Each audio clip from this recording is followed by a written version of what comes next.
Hello, my name is Omma Rampersad. It is April 5th, 2020, 3:55 p.m. So I'm going to show you some numbers today, um, the pulsed signals coming into my body as part of the communistic experiment that's being carried out at 25 Bamberg Circle here in Toronto. And the evidence of that, of course, is the flagging, the reporting, the constant reporting, and the signals, which is evidence of illegal surveillance 24/7. And my tweets is evidence of the feedback loop. So the experiment is to pulse, yes. Okay, so let me not go there. The idea is to pulse these signals into your body, and as part of the experiment, and to monitor your reaction, and to modulate that reaction remotely through a computer feedback. So if you get really angry, the power is turned down. If the idea of the experiment, the goal of the experiment is to aggravate you and incite anger, it's turned up. If it is to calm you down, your clitoris is going to be stimulated. So this is the Chinese communistic approach of remote control using AI. Now, the AI in this case is being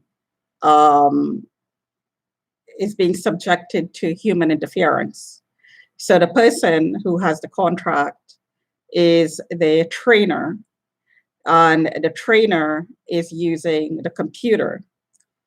The idea of getting data from such an experiment that's being carried out on me publicly, and there is all kinds of experiments being carried out, because once a person is flagged as a target, the target is used for a multitude of experiments by all kinds of organizations and all kinds of individuals and criminal organizations. It could be the dark military, it could be an organization, it could be an individual, it could be a criminal organization, it could be hospitals, it could be, well, let me just qualify that. Unethical experimenters from hospitals, people who are being funded to do experiments and don't have guinea pigs. And the nature of the experiment demands that the person do not know that they're being experimented with. So the unethical groups and these, the unethical people in these groups are going to just choose people randomly and use whatever methods they need to, criminal methods, gang stalking being one of them, to contain them while they experiment on them. So in order to justify abusing somebody and humiliating them and harassing them publicly, you have to have a file to justify doing that in the public's minds. So this is where the defamation campaign is run continuously. So every time you shine and every time the guinea pig, in my case me, goes above or negate what is being said, the pummeling starts. The power is turned up. The harassment campaign is escalated. You may be charged. The cops are called. So all these activities are ways of containing the target as the target is being experimented on, to shut her up, basically, and to intimidate her using fear to shut her up, to contain. So this is what's been going on at 25 Bamberg Circle. The experimenters, and I'm sure I'm not the only experimentee that's being worked on, is being managed by the Chinese team with PK at the head. PK left a message as he sexually harassed me and solicited me on the phone several times, saying that he is working with the government and he's working for the highest of the high. So the elite in his quote unquote government. So whoever he's working with in the government are the elite, and their deep government, the dark part of the government that I did not vote in.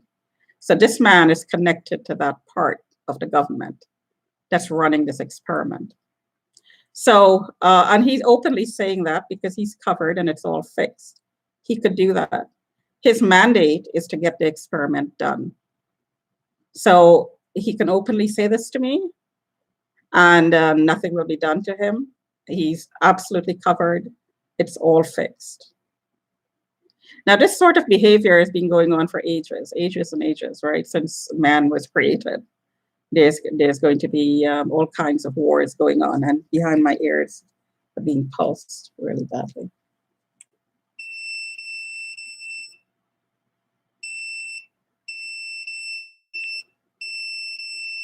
Yeah.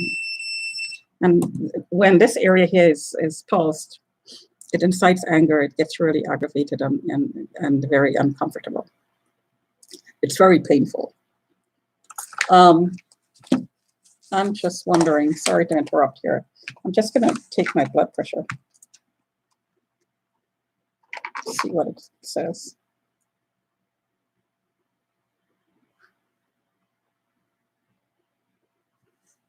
Right, so as I'm taking my blood pressure, let me just continue. So I tweeted a bunch of tweets today outlining what I think is part of a conspiracy. I suspect very strongly, given from what I've observed from the daily updates, country by country, the same uniform way that things are being done, and the global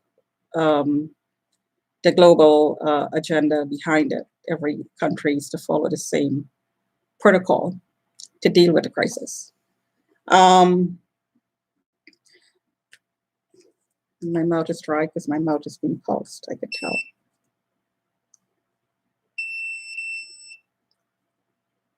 Yeah. And as you could tell, my face is swollen. See, the jaw is swollen. Because the neck and underneath the throat is constantly being hit. So this here is swollen. So the world is following a uniform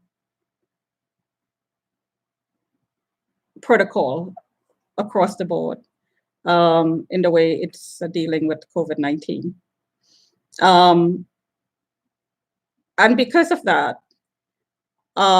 you have to wonder whether it was a created situation, whether it was an experiment to test out how the world is going to respond and how the organizations like the World Health Organization and the UN is going to tell the world basically what to do. Because it's interesting to me and very frustrating, which reflects in my tweets, because there's an urgency about getting this crisis under control because people are dying basically overnight. So there is an urgency to it.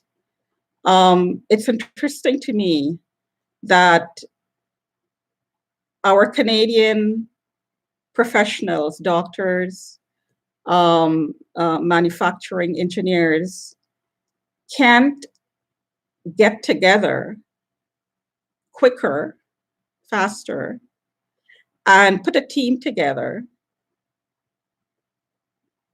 and come up with a plan to manufacture masks, to engineer and manufacture ventilators and all the other equipment necessary to treat a patient who's in distress, respiratory distress. How is it that we have to wait for the CDC to say, yes, we can wear masks now. It's okay. That's all right. It's going to help. Excuse me. Why is it we have to wait for the CDC to tell us that? Why is it that, and to tell the world, by the way, because once it's said by the CDC, the whole world said, yes, it's okay. Down to a little country island in Trinidad where I was born. Why is it in the developed world, never mind Trinidad, it's developing, not developed yet, but I'm sure there are a lot of good doctors there too, by the way.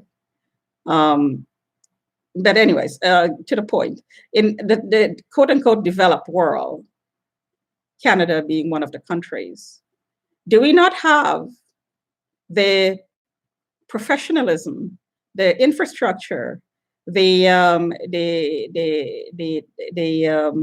organizational power, the grit, the determination, the foresight to put a team together and come up with what we need to manage our crisis without waiting for the World Health Organization to tell us what to do? Why is it that it's not happening? Because we have great doctors. I know this for a fact. I worked with in a hospital environment, Women's College Hospital, that's affiliated with Sunnybrook, world-renowned hospitals. I've met heads of departments doing cancer research. These are surgeons that are heading up huge departments and doing research, publishing papers. I met them in the accounting department, yes. I used to administer, for a year, I used to administer the trust funds, not administer, do the accounting for the expenditure and for funds that was generated for research. So people who were doing the research were very high up in the ladder in the organization, heads of departments and so on. So I met them in the course of doing that. So brilliant. Utterly, I was humbled just by talking to some of these people, how brilliant, utterly, completely brilliant. And I was totally stunned at how brilliant they were. We have, so I know, we have that ability in Canada to get this done. We should not be waiting to get instructions about when we can wear a mask, for God's sakes. Where is our independence as a country? Somewhere along the line, we lost it, or it was given up on our behalf. Somebody stood up and spoke on our behalf and said, no, we can't make these decisions anymore. We're going to subordinate ourselves to the World Health Organization, who, by the way, is headed by a criminal, a corrupted man. It's all over the world that he is a corrupted person. Doesn't make sense to me. While we have people dying in hospitals and mothers dying and can't say goodbye to their kids, and just emotionally devastating. I mean, it brings me to tears just thinking about it. I couldn't, my brother passed away and my mom passed away. And I can't imagine not having the opportunity to say goodbye to them.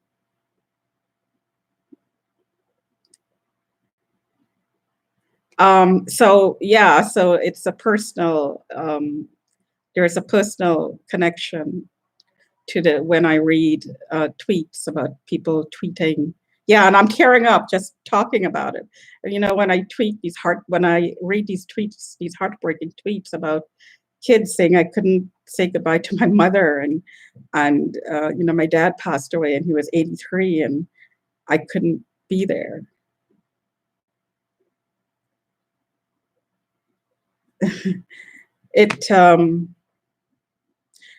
Shouldn't be happening. Shouldn't be happening. Anyway, I'm going to cut this short. So I said I was going to give you numbers, but I don't think I can go on. Yeah, so I'll talk to you another time.